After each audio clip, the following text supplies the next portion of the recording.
안녕하십니까. 오늘 이런 걸 물어봐도 될까요? 11번째 시간입니다. 이번 주 메일이 없어서 다시 홍보해 드립니다.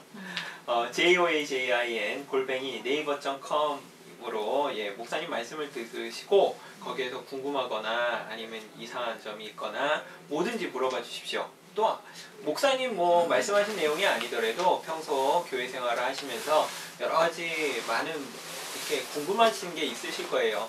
그거를 갖다가 그러지 마시고 저희한테 물어보시면은 저희가 끝까지 어떤 것을 모호한 거면은 모호한 것을 정해주고 모르는 거면은 확실하게 알 때까지 저희가 끝까지 책임지도록 하겠습니다. 저희 방송은 그것 때문에 있습니다. 그러면은 오늘은 목마른 사람을 해갈시킴. 해갈이라는 말은 목마른 거를 이렇게 해소시키는 거죠. 이번 주 목사님이 굉장히 강하신 말씀을 하셨는데 그 강하신 말씀을 한번 요약해서 들어보도록 하겠습니다. 말씀은 목마른 사람들을 해갈시키는 것이니까 우리가 이제 지금 요한복음 7장을 하고 있는데요. 요한복음 6장에까지 오면서 우리는 많은 사람들을 만났는데 그 많은 사람들은 그 예수님을 만나면서 자기 인생에 뭔가 그 여러 가지 부딪힘이 오게 됐고요. 지금 이제 그 예수님이 이 7장까지 오시면서 많은 일들을 하셨기 때문에 그 예수님을 두고 이제 많은 사람들 안에서 의문이 생기기도 하고 도대체 이 사람이 누군가라는 생각들도 생기고 그것들에 대해서 그 표현하는 사람들도 있고 숨기고 말하지 않는 사람들도 있고 이런 일들이 이제 벌어졌는데 그 오늘 구체적으로 그 예수님은 이제 웅성거리는 사람들을 통해서 웅성거리는 사람들에게 그 나는 스스로 온 자가 아니고 보내신 이가 있어서 왔다 이렇게 이제 당신의 근원에 대해서 말씀을 하고 계시고요. 그 다음에 이제 그 예수님이 그 최종적으로 누구든지 목마르거든 내게로 와서 마시라. 나를 믿는 사람은 그 배에서 생수의 강이 흘러날 것이다. 이렇게 이제 약속을 하시게 되는데 이 예수님에 대해서 말하는 사람들은 왜 말을 하는가? 그 예수님 자신을 만났지만 그 사람들 안에서 이 목마름이 완전히 해결되지 않기 때문에 자기네들 안에서 웅성거림이 계속 있다는 거예요. 그러면 이 사람들 안에서 왜 목마름이 없어지는가? 그러면 예수님은 도대체 누구길래 자기를 먹으면 누구든지 그 배에서 생수의 강이 흘러넘칠 것이다 이런 말을 하고 있는가? 그 예수님은 자기의 근원을 지금 계속 얘기하고 있다는 거예요. 그래서 목사님이 그 강이 있으면 근원이 반드시 있고 샘이 있으면 솟아나게 된다는 거예요. 그거는 스스로 하는 것이 아니고 저절로 그렇게 되어 있다는 거예요. 그래서 예수님은 자기에 있는 모든 것을 내가 스스로 있어서 있는 것이 아니고 내가 보내신 이가 있어서 하는 것이고 보내신 이로 말미암은 것이다. 이거를 얘기하고 있거든요. 그래서 그 예수님을 통해서 왜 이 사람에게는 이 사람을 먹으면 그 목마름이 다 해결되고 또 목마름이 해결된다는 건 그분 자신이 목마름이 없는 분이라는 거잖아요. 그래서 어떻게 이분이 우리의 목마름을 해결시켜 줄 것이며 또 우리는 그분으로 인해서 어떤 목마름이 해결되는 것인가 이런 것들에 대해서 오늘 이렇게 말씀을 하고 계십니다.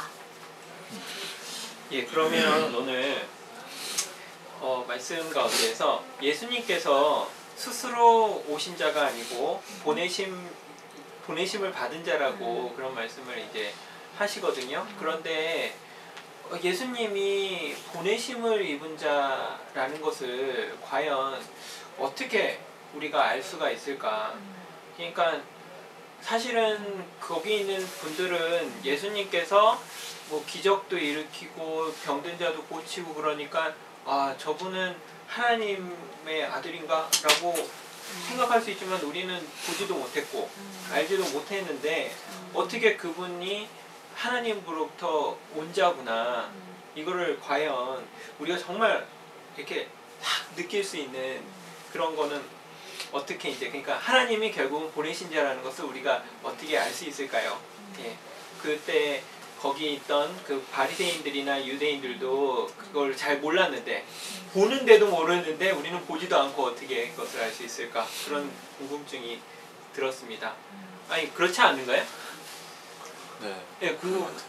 예수님이 하나님이 보내셨다고 생각이 됩니까? 그러니까 하나님이 보내셨다고 사람들이 믿는 것 자체가 좀 말이 안 돼요. 아, 말이 안 된다. 그렇지. 예. 뭐 하실 말씀. 그 오늘 말씀의 시작이 장막절에서 시작이 되고 있거든요. 네. 이 목사님이 장막절 얘기하시면서 그 6월절로 시작되어서 이제 장막절이 되면 인생의 완성이 된다 하면서 그 목사님이 6월절은 그러니까 시작을 말하는 것이다. 근데 예수님이 나는 스스로 있는 자가 아니고 보내심을 받아서 온 사람이다. 이 말은 목사님이 얘기하고 싶으신 것은 출생이 다르다는 거예요. 그러니까 우리의 출생, 그러니까 육으로 시작된 출생은 시작 자체가 육으로 시작됐기 때문에 결론이 육으로 끝난다는 거예요. 근데 6월절로 시작된 사람들은 자기로 시작된 것이 아니고 이것이 6월절이라는 건 나로 말미암아 시작된 것이 아니고 그 제물로 드려진 어린 양의 피로 인해서 다 거듭나서 시작된 사람들의 시작이기 때문에 이건 시작이 다르다는 거예요. 그래서 예수님은 여기서 내가 스스로 있어서 있는 사람이 아니고 보내심을 받아서 왔다 이 말을 할 때는 자기의 시작이 다른 시작이기 때문에 자기에게서 일어나는 모든 일들이 다른 결론으로 가고 있는 걸 얘기하려고 지금 이 말씀을 하시고 있는 거거든요. 근데 시작이 다른 거, 누구가 보내심이 있어서 왔는 것을 어떻게 알 수 있는가 하면서 여기서 그 목사님이 말씀하신 것이 그 자기 영광을 위해서 하는 것이 아니고 또 보내신 이의 영광을 위해서 살고 있다는 거예요. 자기 인생이. 그거는 어떻게 알 수 있냐 하면서 여기서 아는 자가 안다는 거예요. 그래서 목사님이 이걸 얘기하시면서 뭐라고 얘기하셨냐면 1, 2, 3, 4 이렇게 첫 번째, 두 번째, 세 번째, 네 번째 이런 식으로 해서 구체적으로 이거를 증명하거나 뭐 해달라고 하면 할 수 없다는 거예요. 이거는. 왜냐하면 생명의 문제고 생명의 체험의 문제이기 때문에 수학 문제 풀듯이 논술 풀듯이 증명해낼 수 있는 문제는 아니라는 거예요. 이게 생명의 문제이기 때문에. 그래서 이 6월절 말씀을 할 때 누가 나왔냐면 니고데모가 나왔거든요. 니고데모에게 내가 하나님 나라를 어떻게 갈 수 있습니까? 라고 물었는데 그때 예수님이 거듭나지 않고는 하나님 나라를 볼 자가 없다 이렇게 얘기했거든요. 그때 니고데모가 하는 말이 내가 다 컸는데 내가 부모의 태 속에 다시 들어갔다 나오리까 이 말을 했거든요. 이거는 뭐냐면 육의 세계 안에서 생명의 세계를 보고 질문을 하고 있는 거예요. 그러면은 예수님이 하는 말은 육의 세계에서는 아무리 생명의 세계를 알려고 해도 알 수가 없다는 거예요. 그렇지만 여기서 말하는 생명의 세계에 있는 사람은 말하지 않아도 안다는 거예요. 그러니까 여기서 그 말을 분명히 하고 계시거든요. 내가 스스로 있는 자가 아니고 보내신 이가 있어서 왔다는 것을 아는 자는 안다는 거예요. 이 말로밖에 할 말이 없는 거야, 이게. 이 생명의 말, 생명이라는 것이. 아까 그 병호 경제가 처음 얘기할 때 성령으로 잉태됐다 이 말도 너무 어려운 말이잖아요. 우리가 성령으로 잉태됐다 이 말이 우리는 그렇죠, 다 어렵지. 남자와 여자가 결합을 해서 아기가 낳는 거는 알지만 성령으로 잉태됐다 이 말을 모르거든요.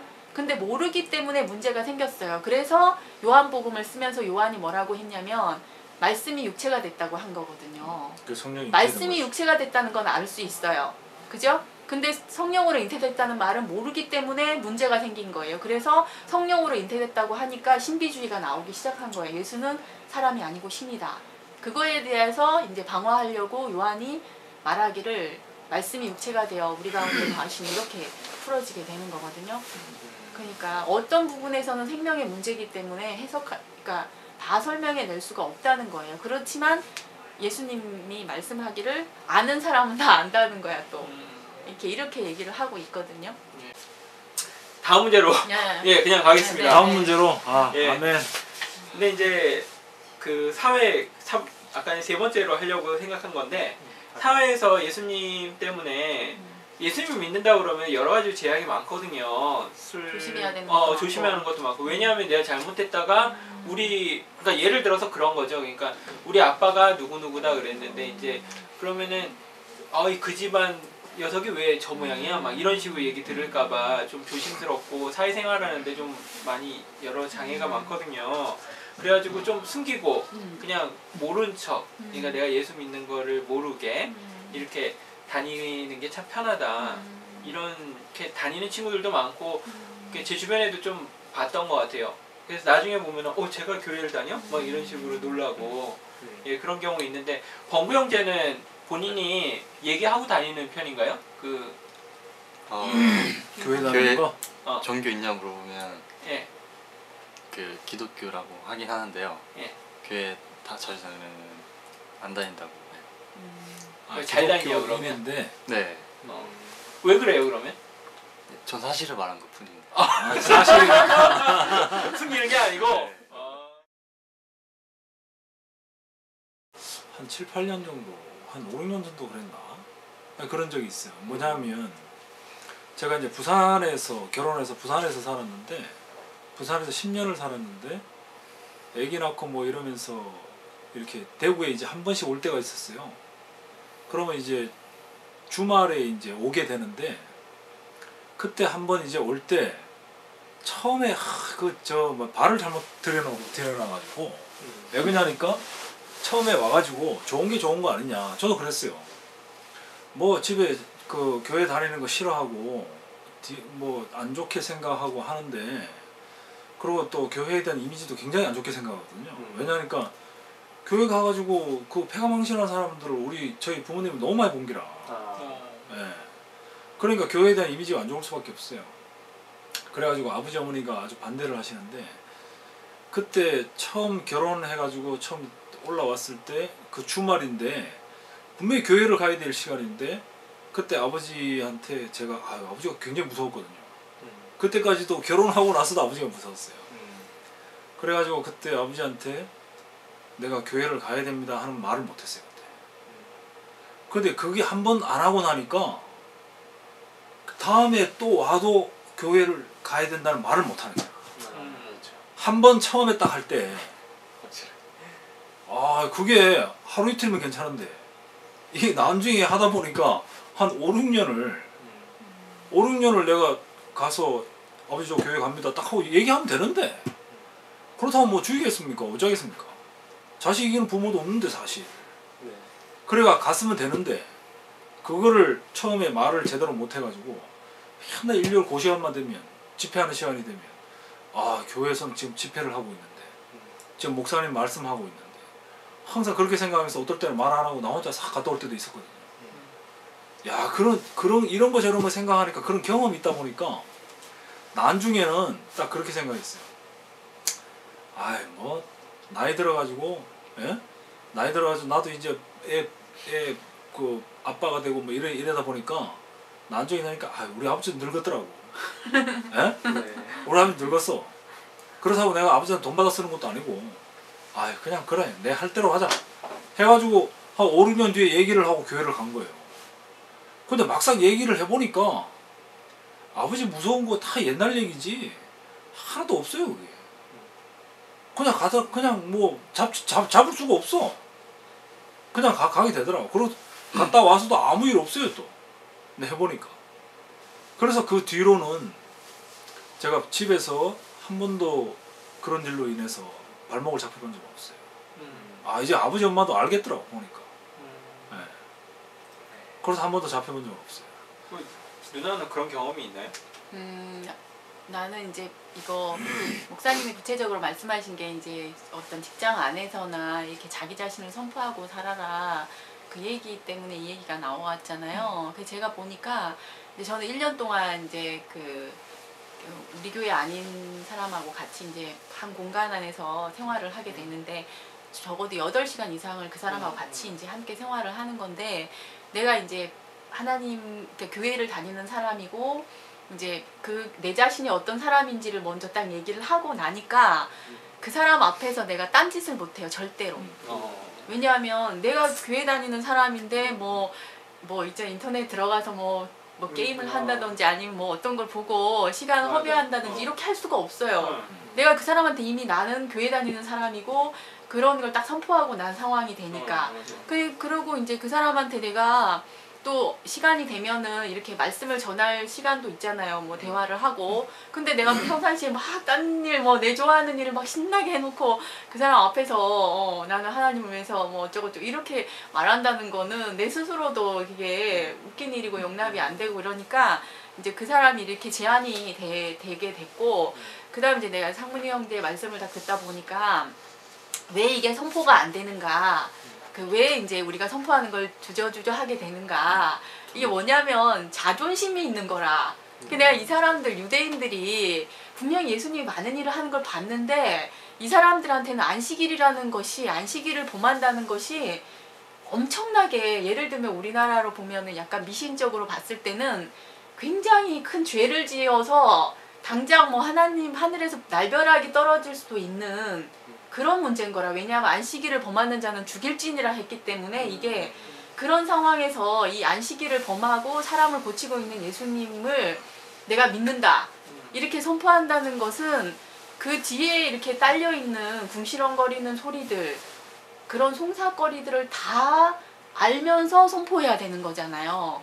그러니까 이제 상문 형제가 그 아버지한테 내가 교회를 가겠습니다라고 말을 하려고 할 때 왜 주저주저 하게 되는가. 아버지가 무섭기도 하지만 교회 다니는 놈들 그런 놈들에 대한 옛날에 아버지랑 나랑 같이 나눈 얘기들이 다 있단 말이에요.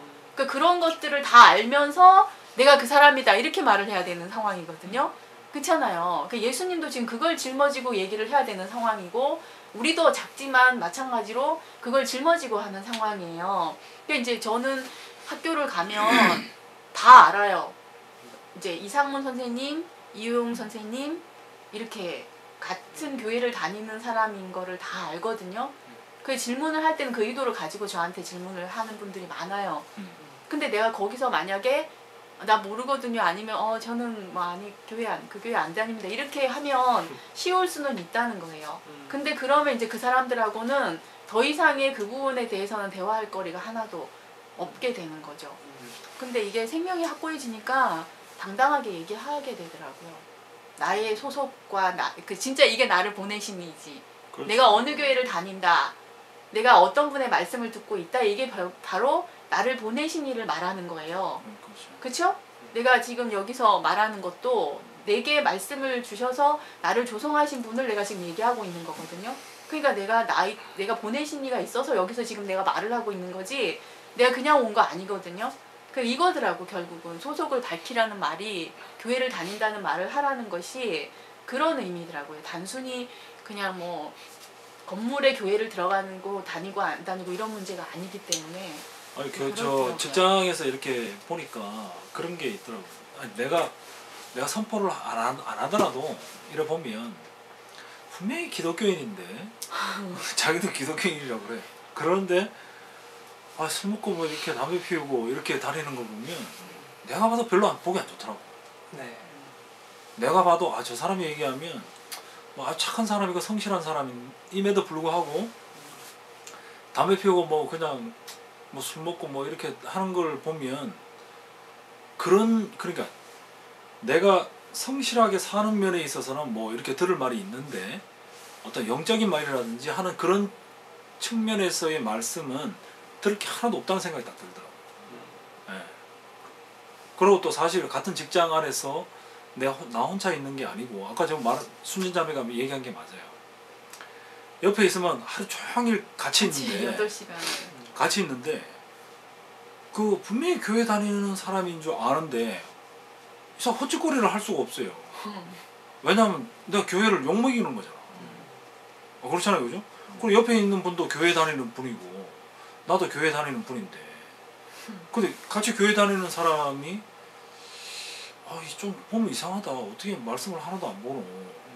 우리는 그게 이제 가면 자연스럽게 이렇게 하는데 다른 사람은 또 그렇지는 않더라고.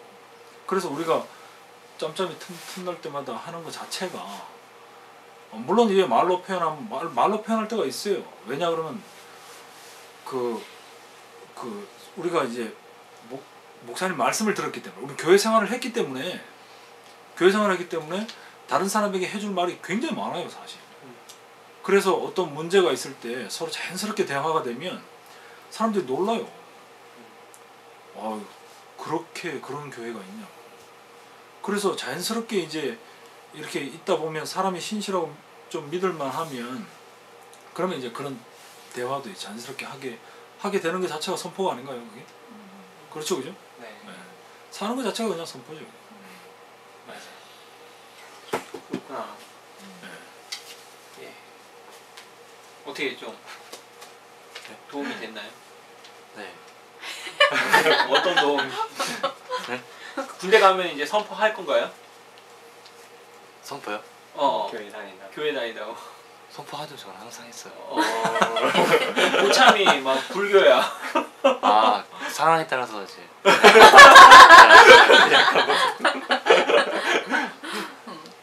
네. 그러니까 그런 생각이 들어요. 그러니까 제 아는 후배 중에 장교 후배 중에 이제 그 고참, 그러니까 바로 위에 선배들이 굉장히 이게 못 세지. 살게 그러잖아요. 그러니까 공기가 세지. 이제 ROTC 위에 기수애가 있었는데 이 친구가 술을 먹으라고 이렇게 한 거야. 이 친구가 이렇게 저는 뭐 술을 먹어도 상관이 없다고 생각을 하기 때문에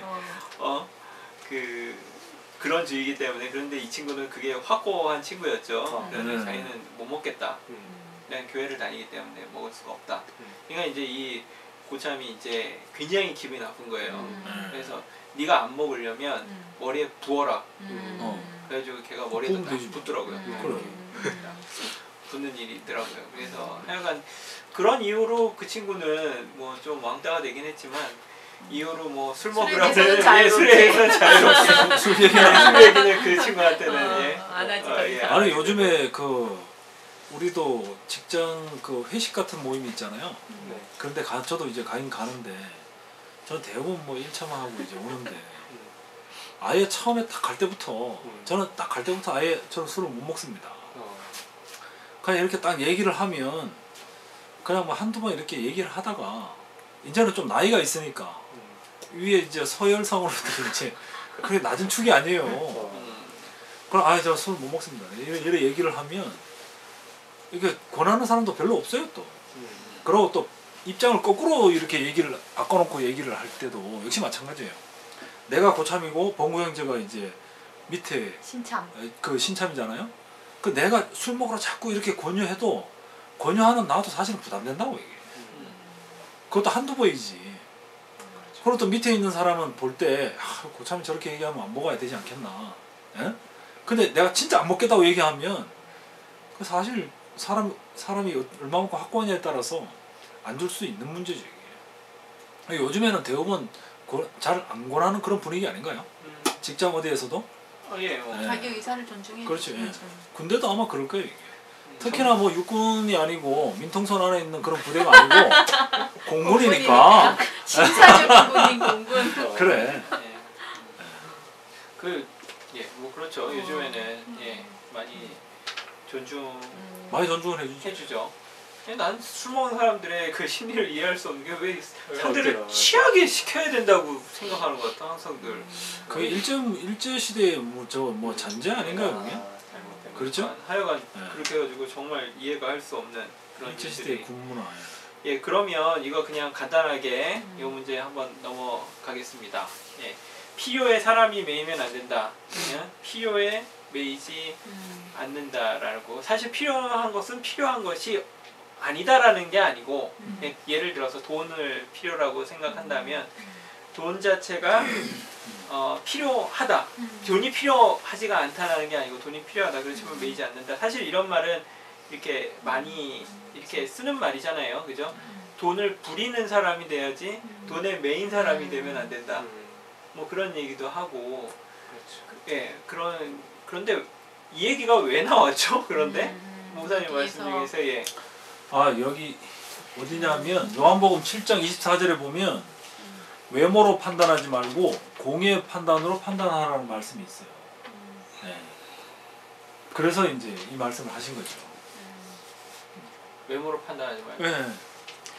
여기에 이제 예수님이 이런 많은 이제 가르침을 하고 있는 것을 보고 지금 이제 유대인들 중에 이제 웅성웅성거리는 소리가 나면서 이 사람들 안에 그 베들레헴에서 나는 것은 이제 예언되어 있었는데 나사렛 촌동네에서 온 사람이 무슨 가르침을 하느냐 뭐 이런 얘기들이 나오면서 이 이제 외모로 판단하지 말고 공의의 판단으로 판단하라 이렇게 된 거예요. 그래서 이제 이 사람들한테 이 얘기가 왜 나오냐 하면은 그러니까 안식일날 병자를 고친 문제를 가지고 문제거리가 되니까 예수님이 그 할례라는 것을 예를 들어서 할례는 이제 모세 때 생겨난 이 사람들의 율법이거든요. 규례거든요. 근데 이 할례 날이 딱 안식일 날 겹쳐지면 그날 할례를 한다는 거예요. 안식일보다 할례를 더 중요하게 생각하기 때문에 그런 것처럼 내가 안식일에 병자를 고친 것은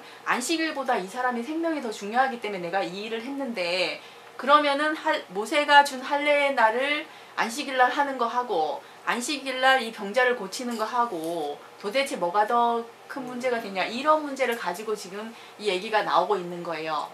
그죠? 그럼 예. 모세가 정한 게 아니고 아, 그 이전에 네. 아브라함 때부터 아브라함. 있었어요. 아 맞네 네. 아브라함. 창세기 17장에 보면 창세기 17장에서부터 이제 제일 먼저 나와요. 어. 맞아 아브라함이 맞아요. 아브라함이 이제 그 이삭을 이삭을 낳기 낳기 1년 전에 응. 거기에서 이제 이름을 바꾸고 할례를 받고 하는 게 나와요. 근데 그 할례의 의미가 음. 그 할례를 하는 게 이제 자르는 거잖아요. 그 자르는 건데 그것을 이제 옛 세계를 자르는 거, 자기의 옛 사람을 자르는 거. 그래서 이제 옛 사람을 자르고 이제 새 사람으로 이제 사는 거. 그걸 의미를 하는 거예요. 그래서 할례는 옛 세계와 단절을 의미해요. 예. 그런데 이제 이것이 쭉 오다가 그 낳은 지 8일 만에 이제 할례를 해야 되는데 낳은 지 8일 만에 할례를 해야 되는데 여기에서 문제는 이제 예수님이 이제 자꾸 안식일 날 사람을 병자를 고친 것을 가지고 너 왜 안식일 날 일하냐? 넌 죽어야 된다. 이렇게 얘기하고 있는 거예요. 그런데 이제 예수님이 그 모세의 법과 할례가 이렇게 안식일하고 겹쳤을 때 낳은 지 8일 만에 하는 그 날과 해필 또 그날이 안식일일 때 모세의 율법에 따라서 그러면 안식일 날 할례를 하지 않느냐? 이런 것도 있지 않느냐? 그런데 내가 안식일 날 사람을 병자를 고친 것을 가지고 왜 너가 뭐라 하느냐 이거야. 지금 이런 상황이거든요. 그래서 예수님이 하신 말씀이 그 외모로 판단하지 말고 공의의 판단으로 판단하라 하는 말이 이제 그래서 나온 것이죠. 뭘 공의의 공의의 판단. 공의의 판단? 의로운 의로운 판단이 판단인 거지. 공평하게. 의로운 판단. 의로운 판단. 예. 의로운 판단이. 네, 방금 단어가 다 어려워서 그렇네요. 그러니까 여기에서 어, 이제 어, 만약에 얘기가 그런 나와야지. 얘기가 나오는 거죠. 만약 안식일이 중요하다. 여기서 이제 그 외모라는 말이 이제 겉모양이라는 말이니까 여기서 이제 규례가 될 수 있고 율법이 될 수가 있고 또 뭐 관습이 될 수도 있고 뭐 심지어는 교통법규 목사님 말씀 예로 든 교통법규가 될 수도 있다는 얘기죠. 만약에 이런 외모를 중시를 한다면 그럼 안식일을 중요시한다면 그러면 그날 사람을 안 고쳐도 되냐? 그 심지어 유대인들은 그렇게 얘기하거든요. 애가 빠졌을 때 애가 안식일에 우물에 빠졌을 때 지나간다 이거. 심지어는 그런 일까지 생긴다는 것이죠. 그러면 이제 외모를 중요시할 것이냐, 사람 살리는 걸 중요시할 것이냐, 이제 이 문제가 이제 심각하게 벌어지는 것이죠. 그래서 여호와의 증인의 문제도 이제 나오죠. 수혈을 받는 문제가 나오죠. 사람을 중요시 여겼느냐, 안 그러면 겉모양을 아니면 외모를 중요시 여겼느냐, 그 문제죠. 이 문제가 이제 여기서 그냥 끝나는 것이 아니고 단순히 그냥 그 율법을 지키느냐 안 지키느냐 이 문제로 끝난 것이 아니고 이 사람들의 결론은 유대인들은 결국 그 자기네들의 메시아이고 구원자인 예수를 죽이게 되는 그렇죠. 그걸로 가기 때문에 이 그것까지 문제가 심각하게 되는 거예요. 그러니까 우리가 그냥 단순하게 교통법규를 지키냐 안 지키냐 하는 문제도 물론 그 육신의 생명에 사람이 죽고 사는 문제 앞에서는 사실 그 앰뷸런스나 이런 것들은 법규하고 상관없이 가잖아요. 왜냐하면 그 사람이 생명을 중요하게 여기기 때문에 또 실사 이렇게 일반 차량도 응급 환자를 실으면 그냥 달려가고 나중에 법규에 대해서 벌금을 묻는 한이 일단 그게 더 맞는 거고 이런 문제인데 이게 이제 여기서 단순하게 끝나는 문제가 아니고 이 유대인들이 자기네들의 율법을 중요하게 생각하고 종교의식을 중요하게 생각하는 바람에 그 자기네들의 구원자로 온 예수를 결국 십자가에 못 박아 죽이는 그렇죠. 일이 이제 나게 되니까 여기서 이제 이 문제가 심각하게 되는 거죠. 우리가 생각하고 있는 우리가 소중하다고 생각하는 것들 우리의 필요 때문에 분명히 있는 것들이 맞는데 그 필요에 이제 매이게 되면 결국에는 내 생명을 없앨 수 있는 일이 생겨날 수밖에 없는 거죠. 네, 그 얘기로 목사님이 맨날 예를 드는 게 아, 그거는 아닌가? 그건 아닌 것 같네요. 하여튼 그런 거. 그리고 여기서 이제 필요라는 말이 이제 그거죠. 그 우리가 일상적으로 얘기를 할 때 돈, 뭐 집, 그 다음에 뭐 안경, 뭐 옷, 뭐 이런 걸 얘기하잖아요. 네. 그 사소한 그러니까 이제 뭐 물론 이제 옷 때문에 뭐 사람 죽이는 일까지 있긴 있는데 사소한 그런 것을 얘기하는 건 아니고 우리가 진짜 없어서는 안 된다고 생각하는 것들. 그러니까 이제 한편으로 보면 이게 인격적인 그러니까 인성적이라든지 인격적인 면으로까지 이제 발전을 하는 것이죠. 안 그러면 이제 그러면 뭐 꼭 인사를 해야 된다 하는 거. 그렇잖아요. 어떤 경우에 따라서 인사를 안 할 수도 있잖아요, 그죠? 그런데 인사를 안 하면 꼭 저 죽이려면 된다든지 이렇게 하는 거. 그 다음에 이제 뭐 물론 돈이죠, 그죠? 돈을 중요시 여기면 돈을 안 갚았어, 그죠? 그러면 이제 상대방을 이제 어떻게 되냐, 죽일 놈이 되는 거죠. 그런 거에 문제가 되는 거죠. 물론 돈을 갚아야 되죠. 돈은 갚아야 되고 뭐 대부분 인사를 해야 되고 하는 그런 문제지만 우리가 이제 필요라는 거, 필요라는 의미에서 볼 때 우리가 일상적인 면으로 볼 때 이제 그런 것이라는 것이죠. 안 그러면 내가 사람을 택할 것인가 필요를 택할 것인가 이 문제라는 것이죠. 네. 이것이 아까 순진자매가 얘기한 것처럼 이 필요가 어디까지 가느냐 하면 예수를 십자가에 못 박는 데까지 간다는 것이죠. 네. 그냥 뭐 아무것도 아니라고 이렇게 생각을 하는데 내가 가지고 있는 입장과 생각 이거 다 필요잖아요, 그죠? 내가 이때까지 알아왔던 한국적인 정서, 한국적인 전통 사상 뭐 이런 거 있잖아요. 도덕 윤리 이 모든 것들이 사실은 다 필요라는 것이죠. 그래서 이 필요를 가지고 예수를 보게 되면 예수를 죽일 수밖에 없는 것이죠. 그렇죠, 그죠? 네. 예수를 보면 예수님이죠, 그죠? 예수님을 죽일 수밖에 없는 것이. 존댓말 좀 썼으면 네, 맞습니다. 네. 죄송합니다. 그래서 죄송합니다. 예, 그런데 이제 저는 이게 그런 생각이 들어요. 그러니까 그렇구나 정도지 이제 뭐라 그럴까 막 와닿는 그런 어떤 이렇게 내 삶에 적용할 수 있는 그거를 잘 모르겠어요.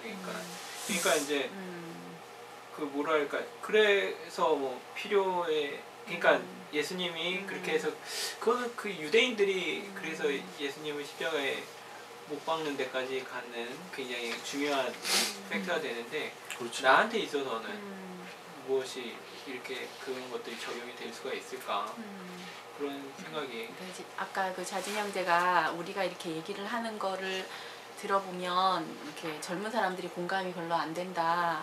그게 나랑 무슨 상관이 있는가 이런 얘기를 해서 이제 그런 것들 때문에 젊은 사람들한테 이 말씀이 잘 다가오지 않는다 이런 얘기를 했는데 이제 이 목사님이 말씀을 많이 하는데 이제 전혀 교회를 안 다닌 사람들이 와가지고 하는 질문이 뭐냐면 왜 대한민국 사람이고 동양인인데 왜 유대 역사를 배워야 되고 이스라엘 민족에 대해서 우리가 배워야 되는가 이런 질문을 아주 심플하게 하는 사람들이 있다는 거예요. 왜 서양 귀신을 믿어야 왜 그 질문을 하냐 이렇게 얘기했는데 어느 날 그분이 무슨 말을 했냐면 어느 날 그 유대인들의 그 역사와 이스라엘의 역사 안에서 자기 인생이 딱 보이더라는 거예요. 그 사람들이 했던 모든 일들이 그냥 그 역사 속에 있는 얘기가 아니고 인생들이 범할 수 있는 인생들이 할 수 있는 모든 것들을 그 사람들이 경험하고 대표적으로 써놨구나 하는 게 어느 날 자기 안에서 인식이 되어지는 순간 이거는 이스라엘 역사를 배우는 것도 아니고 그 유대인의 역사를 배우는 것이 아니고 바로 내 얘기고 내 역사를 배우고 있는 것이구나 이렇게 알아지는 순간 그 모든 말씀이 자기한테 관계 있는 말로 다가왔다는 거예요. 그 젊은 사람들이 왜 이 말이 이렇게 쉽게 잘 안 다가오는가 나한테는 가능성이 너무 많아요. 여기 목사님이 이 말씀을 시작하시면서 뭐라고 얘기하셨냐면 그 잔치는 공허하고 수양은 생명이 없으며 종교는 목마르게 하고 천사 숭배는 인격을 소모하게 하고 규례들은 회복을 방해하고 이런 얘기들 쭉 나열하셨는데 이 말들이 내한테 안 다가온다는 거예요. 젊은 사람들한테는. 왜냐하면 자기가 공허할 만큼 잔치를 안 해봤고 내가 생명이 없다는 걸 발견할 만큼 수양도 안 해봤고 내가 목마르게 종교를 갈급해 본 적도 없기 때문에 내가 인격을 소모하면서까지 천사 숭배를 하는지 모르기 때문에 이 말이 안 다가오는 거예요. 근데 지혜로운 사람은 지혜로운 사람은 내 앞선 사람에게서 내 앞선 사람이 하는 말을 들어보고 그 말에 대해서 내가 생각해보고 하는 사람은 정말 지혜로운 사람이라는 거예요. 그래서 솔로몬이 뭐라고 얘기했냐면 해 아래 새로운 것이 없다고 얘기한 거예요. 그러니까 네. 지금 내한테 다 안 다가오지. 저도 목사님이 하는 말이 100% 다 안 다가와요.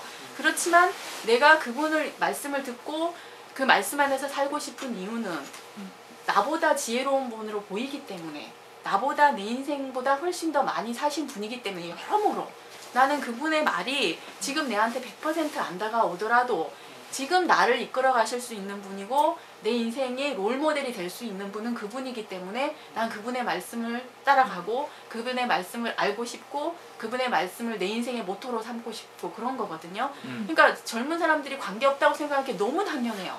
나도 20살 때 목사님 말씀 그렇게 안 다가왔거든요.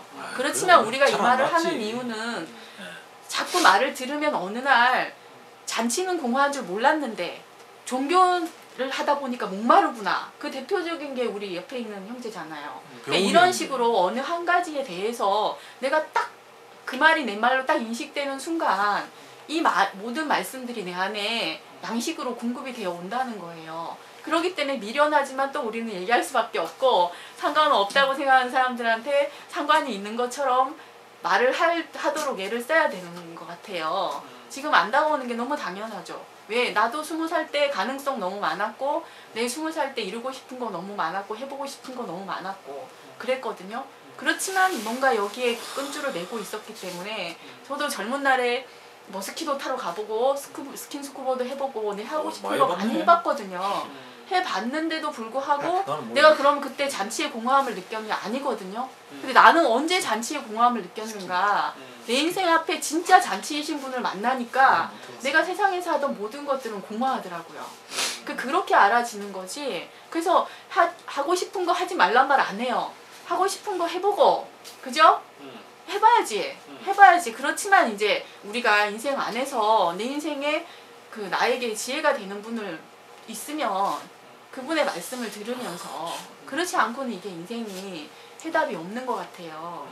해답이 있다고 하는 사람이 있으니까 나는 해답이 뭐 내 나름대로 믿겠지만 그 분명하게 내 앞에서 있다고 하는 분이 있으니까 우리가 그분의 말씀을 듣고 사모해 보고 그죠? 없는 것보다는 있는 게 낫잖아요. 인생의 해답이 확실하게 있다는 분이 있다는 것이 훨씬 나으니까. 근데 그런 것 이것도 같아요. 말씀을 듣는 것도 물론 가능성이 있어서 뭐 나는 뭐 가능성이 있고 뭐 그렇게 해서 안 들리는 경우도 있지만 근데 저 같은 경우는 저는 사실 나이가 20 넘어가면 이미 인생이 결정되지 않았나요? 아니 20 넘어가면 아니요. 30도 아니. 지나야지. 아니 저는 대학 들어가고 난 다음부터 아 내 인생 끝났구나 결정되었구나 딱 그 생각이 딱 들던데. 좀 빠르네요. 마르대잖아요. 아니 그렇잖아요. 내가 네, 뭐 네. 부 해가지고 형제한테 물어봐요. 인생 끝났다고 생각하나? 끝났다는 얘기가 아니고 결정됐다. 아니 그 결정됐다. 결정됐나요? 결정됐나?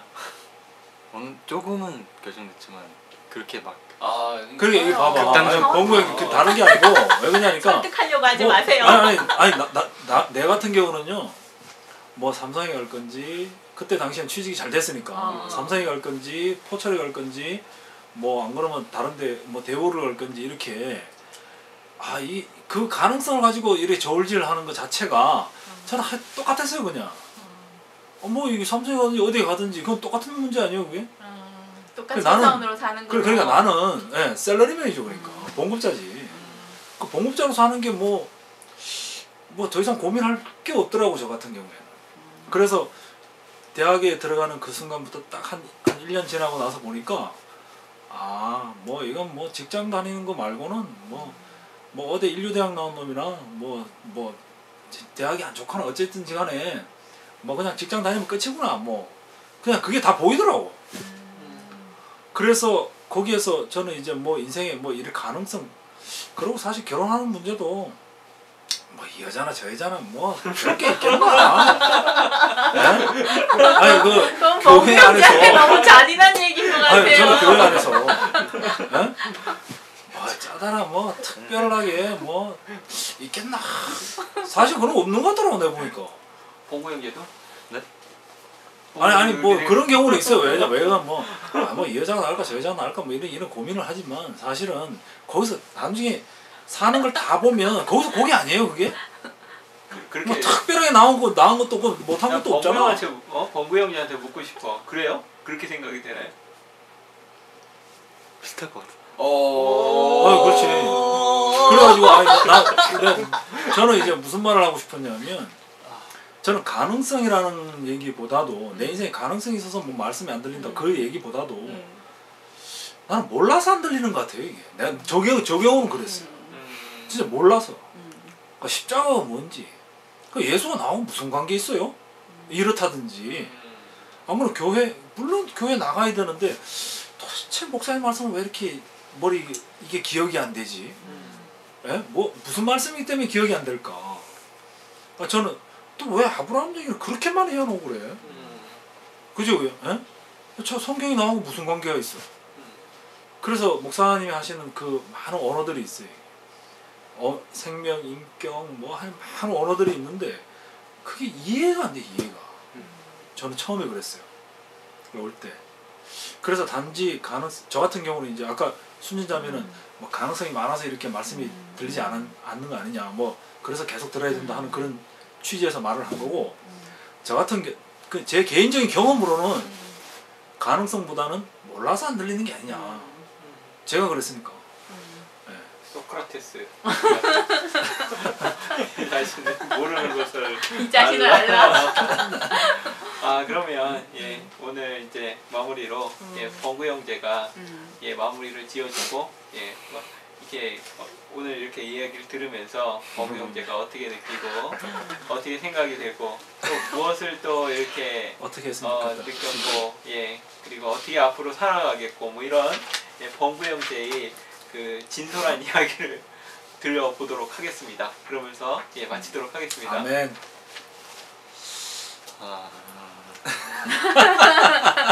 모르겠어요. 어떻게 살아가야 할지. 일단 군대 가는 게 지금 머릿속에 지금 군대 가서 큰일이지. 범구의 내구조 안에는 그렇지. 그러니까 네? 오늘 느낀 거, 오늘. 오늘 배운 거, 안 거. 오늘은 그러니까 뭐 말씀 들어보면서 그 전체적으로 이게 완전 집중해서는 못 들었지만 한 가지 들은 게 있는데 그게 뭐냐면 이제 우리 그 말씀을 해석할 때 목사님이 뭐 지금 그 사람들이 그러니까 교육 과정에서 배운 뭐 과학적이라든지 문학적인 이런 걸로 해석을 하잖아요. 근데 그렇지가 않다는 거예요. 그렇지. 그 무언가를 해야 된다는 거예요. 목사님도 그 무언가를 이렇게 정확하게 자세하게 설명하면 그게 아닌 거라고. 그렇지, 그래. 그래서 그 무언가로 해석을 해야 되는데 그게 그 다음을 잘 못 들은 것 같은데. 뭐 네. 여기 이 시간에 이렇게 또 이 시간에 하면서 또 오늘은 좀 상태가 안 좋아서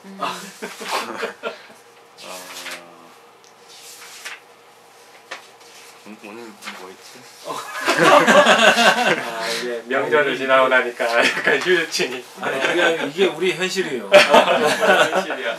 우리가 자, 그럼 병욱이 형제한테 오늘 우리 모임을 마무리를 좀 지어달라고. 마무리 지어주세요. 뭐 네. 어떤 거를 느끼셨는지. 네, 오늘 전체적으로 이제 그런 것 같아요. 이렇게 평상시에는 이제 리듬이 있잖아요. 근데 진짜 설날 연휴가 이렇게 쭉 이어가니까 다들 이렇게 저도 그렇고 머리가 좀 멍한 상태에서 와서 명절 끝날 명절 휴유증. 네, 그런 게 있는데 그래도 뭐 이렇게 딱 우리가 명절이 하나의 잔치잖아요. 그 세상 잔치를 아무리 누리고 와도 역시 교회에서 이렇게 마음껏 누리는 잔치보다 세상에서는 나을 게 없고, 교회에서 정말 진짜 잔치를 보면 정말 나는 교회에서 있을 수밖에 없는 사람이구나. 그리고 네가 얘기한 거. 오늘 예수님께서 이렇게 그 자기 스스로 온 자가 아니라 보내심을 받았다라는 거, 그거를 정말 그 어떤 추상적이고 어떤 것 이런 것 저런 것 다 아니고 성경 이야기가 나의 이야기로 하나씩 공감이 되고 또 나의 영광을 나의 필요에 의해서 나의 목적에 의해서 살아가는 게 아니라 정말 하나님 영광을 위해서 하나님이 나에게 주신 그 목적대로 살아가는 게 정말 기쁨이고 목마르지 않는 삶이라는 것을 좀 알아가는 그런 시간이 되었던 것 같습니다.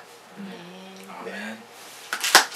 이상으로 그러면 11번째 모임을 마치도록 하겠습니다. 다음 시간에 찾아뵙도 더 좋은 내용, 그때는 명절 휴일증도 없이 좀 집중하는 모습으로 찾아뵙도록 하고, 그리고 범구 형제에게 뭐 하나라도 이렇게 각인할 수 있는 포인트를 줘야 되겠어요. 이게 너무 그렇죠. 산만하니까 범구 형제가 뭐가 뭔지 이렇게 포인트를 못 잡아, 그죠? 이것만은 외워라, 뭐 이런 식으로 해가지고 범구 형제 막 시키고 해가지고 뭐 이렇게 주입식 교육이라도 좀 해야 되겠다 그런 생각이. 근데 오늘 중요한 거 잡은 거 같은데.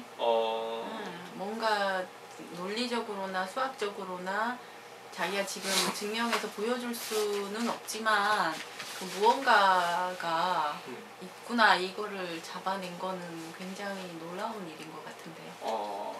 놀라운 성과입니다. 그렇지. 자기 스스로 깨달아야 한다. 네, 맞아요. 하여간 다음 시간에 더 좋은 모습으로 범구 형제에게 더 어떤 각인시켜 줄 수 있는 그 내용을 가지고 하고 닦아오겠습니다. 하도록 하겠습니다. 말씀에 오랜 시간 시청해 주셔서 대단히 감사합니다. 아멘. 달고 닦아오겠다고 이상문 선생님께서 말씀하셨습니다. 다음 시간에 기대하는